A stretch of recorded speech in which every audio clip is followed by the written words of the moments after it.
If you're planning to study in Quebec, there's one document you need, and it is your CAQ.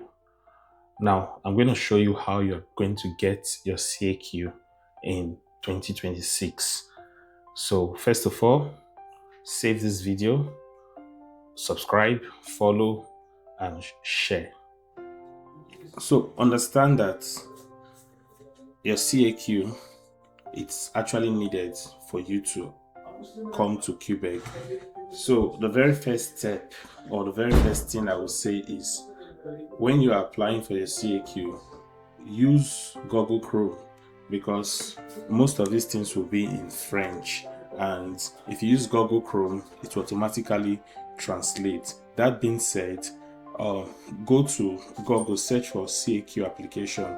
It will take you to Quebec MiFi, that's the immigration, and you get to this page.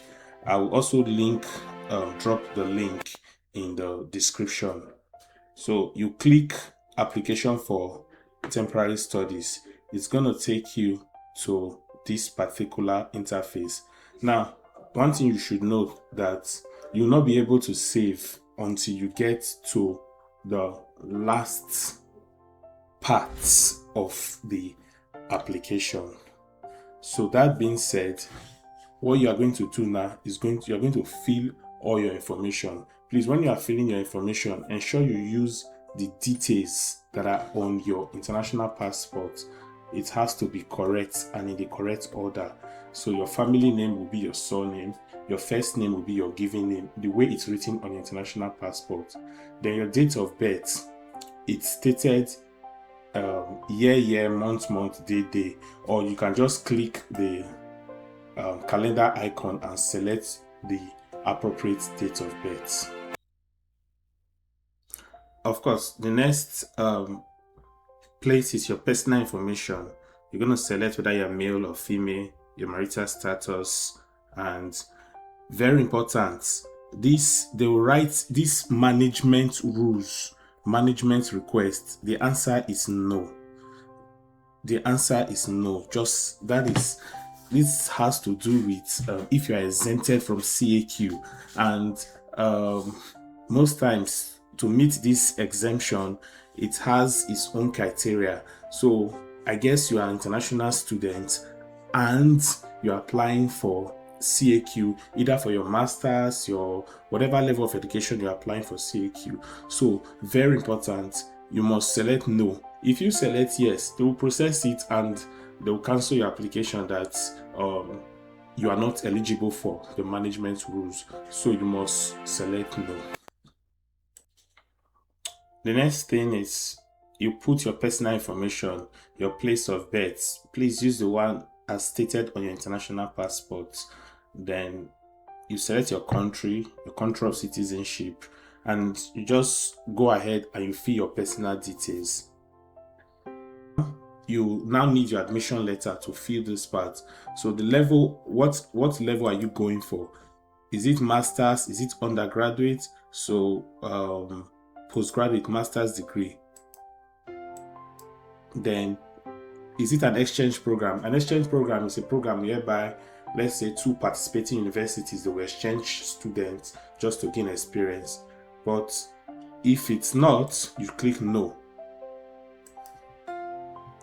Then you indicate your start date and you indicate the tuition as written on your offer letter.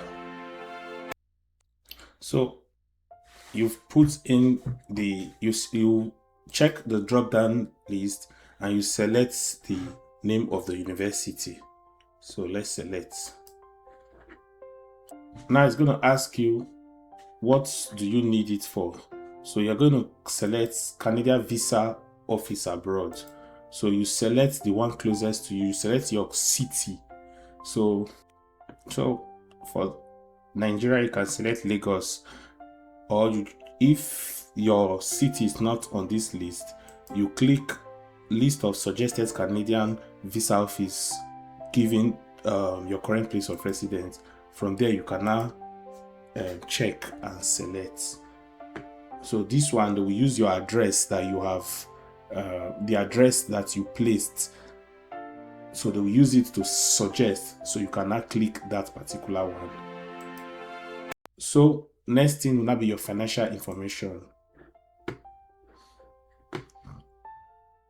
Now you're going to read all this and you're going to accept or decline. Accepting all the declarations related to your finances, then you go to authorization. If you want a third party to have access, you click yes and you fill the third party details. If not, you click no, and from there you proceed.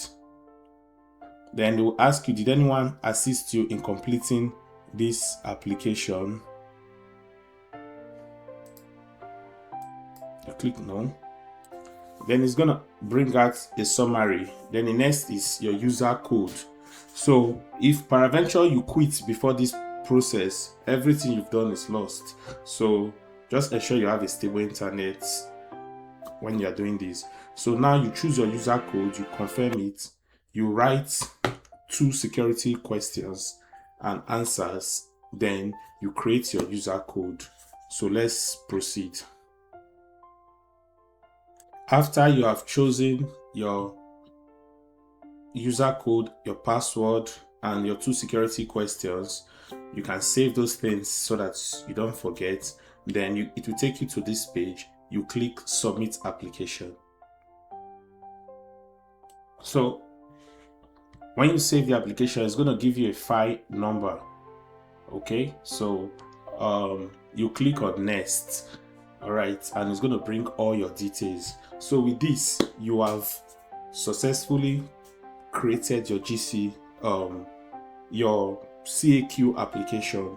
Now this number, note it, we are going to pay for this application in our next video.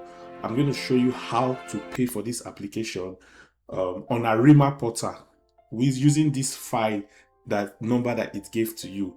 Then secondly, I will also show you how to consult your file once you have done the CAQ application. All right, thank you very much. I hope you have found this video useful. Please do well to like, share, and subscribe.